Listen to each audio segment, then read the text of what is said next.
मेरे प्यारे कृष्ण भक्तों को मेरा प्यार भरा राधे राधे। आज हम श्रीमद् भागवत के 33 स्कंद के 29वें अध्याय में प्रवेश करेंगे, जिसमें भक्ति का मर्म और काल की महिमा का वर्णन किया गया है।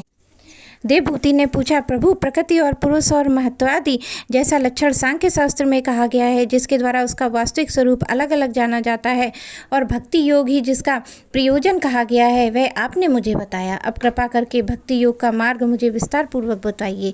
इसके सिवा जीवों के जन्म मरणारूपा अनेक प्रकार की गतियों का भी वर्णन कीजिए, जिससे सुनने से जीव की सब प्रकार की वस्तुओं से वैराग्य हो जाता है, जिससे भय से लोग शुभ कर्मों में प्रवृत्त होते हैं, और जो ब्रह्मादि भी शासन करने वाला है, उस सर्वसमर्थ काल का स्वरूप भी आप मुझसे कहिए।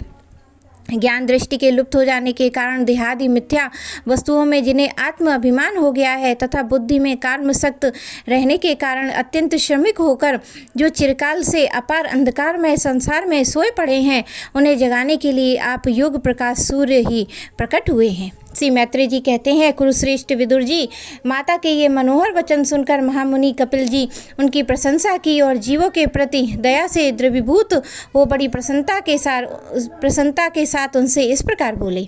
श्री भगवान ने कहा, माता जी, साधकों के भाव के अनुसार भक्ति योग का अनेक प्रकार से प्रकाश होता है, क्योंकि स्वभाव और गुणों के भेद से मनुष्य के भाव में विभिन्नता आ जाती है। जो भेददर्शी क्रोधी पुरुष और हृदय में हिंसा, दंभ अथवा मात्रस्य का भाव रखकर मुझसे प्रेम करता है, वह मेरा तामस भक्त है। जो पुरुष विषय, यश और ऐश्वर्य की कामना से प्रतिमादि से मेरा भेदभाव से पूजन करता है, वह मेरा राजस भक्त है। और जो व्यक्ति पापों का क्षय करने के लिए, परमात्मा को अर्पण करने के लिए और पूजन करना कर्तव्य है, इस बुद्धि से मेरा भेदभाव से पूजन करता है, वह सात्विक भक्त है। जिस प्रकार गंगा का प्रवाह अखंड से समुद्र की ओर बहता है, उसी प्रकार मेरे गुणों और श्रवण मात्र से मेरी मन की गति का तैल धावरत अविच्छिन्न रूप से मुझमें सर्वांतनी के प्रति हो जाना और मुझ पुरुषोत्तम से निष्काम और अनन्य प्रेम हो जाना, यह निर्गुण भक्ति योग का लक्षण कहा गया है। ऐसी निष्काम भक्त दिए जाने पर भी मेरी सेवा छोड़कर सालोक्य, सृष्टि, समीप्य और सारूप्य और सायुज्य मोक्ष तक नहीं लेते हैं। भगवत सेवा के लिए मुक्ति का तिरस्कार करने वाले यह भक्ति योग ही परम पुरुषार्थ अथवा साध्य कहा गया है। इसके द्वारा पुरुष तीन गुणों को लांघकर मेरे भाव और मेरे प्रेम रूप अप्रकृत्य स्वरूप को प्राप्त हो जाता है।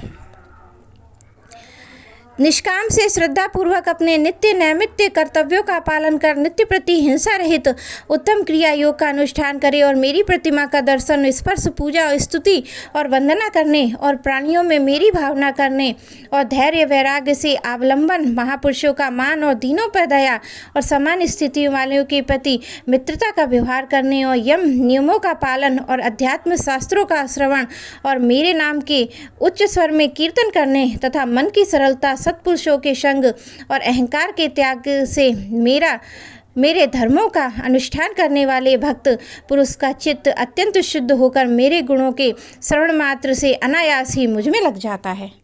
मैं आत्म रूप से सदा सभी जीवों में स्थित हूँ। भूति स्थित परमात्मा का अनादर करके केवल मेरी प्रतिमा में ही मेरा पूजन करते हैं, उनकी पूजा स्वांग मात्र है। मैं सबका आत्मा परमेश्वर सभी भूतों में स्थित हूँ। ऐसी दशा में जो मोहवश मेरी उपेक्षा कर केवल प्रतिमा के पूजन में ही लगा रहता है, वह तो मानो भस्म में ही हवन करता है।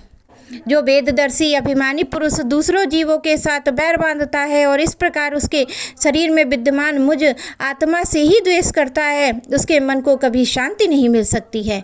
माता जी, जो दूसरे जीवों का अपमान करता है और बहुत सी घटिया बढ़िया सामग्रियों से अनेक प्रकार से विधि विधान के साथ मेरी मूर्ति का पूजन भी करे, तो भी मैं उससे प्रसन्न नहीं हो सकता हूँ।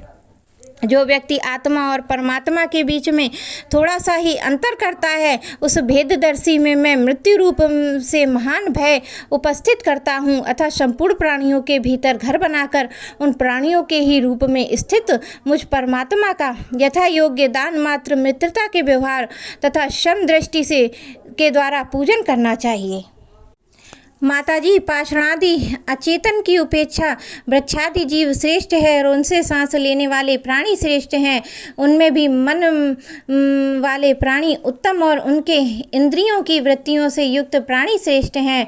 सनेन्द्रिय प्राणियों में केवल स्पर्श का अनुभव कराने वालों की अपेक्षा रस का ग्रहण कर सकने वाले मृत्यादि उत्कृष्ट हैं। वह रसवेतों की उपेक्षा गंध का अनुभव करने वाले और गंध का ग्रहण करने वाले भी शब्द का ग्रहण करने वाले श्रेष्ठ हैं। उनसे भी रूप का अनुभव करने वाले उत्तम हैं और उनकी उपेक्षा जिनके ऊपर नीचे दोनों ओर दांत होते हैं वे जीव श्रेष्ठ हैं। उनके बिना पैर वालों से बहुत से चरणों वाले श्रेष्ठ हैं तथा बहुत से चरणों वालों से 4 चरण वाले और 4 चरण वालों से भी 2 चरणों वाले मनुष्य श्रेष्ठ हैं।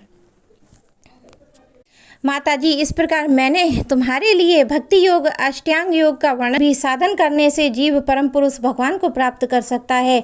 भगवान परमात्मा परम ब्रह्म का अद्भुत प्रभाव संपन्न तथा जगती पदार्थों के नानाविध और हेतुभूत स्वरूप विशेष ही काल नाम से विख्यात है। प्रकृति और पुरुष इसी रूप में तथा इनसे भी यह पृथक भी है। नाना प्रकार के कर्मों का मूल अदृष्ट भी यही है तथा इसी से महत्वादि के अभिमानी भेददर्शी प्राणियों को सदा भय लगा रहता है, जो सबका आश्रय होने के कारण समस्त प्राणियों में अनुपृष्ट होकर भूतों द्वारा ही उनका संहार करता है। वह जगत का शासन करने वाले ब्रह्मादि प्रभु भगवान काल ही यज्ञों का फल देने वाले विष्णु हैं।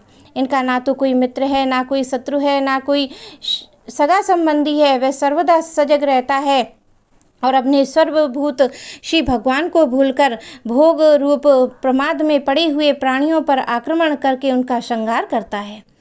इसी से शासन से यह आकाश जीवित प्राणियों के श्वास प्रयास के लिए अवकाश देता है और महतत्व अहंकार रूप शरीर को 7 आवरणों से युक्त ब्रह्मांड के रूप में विस्तार करता है।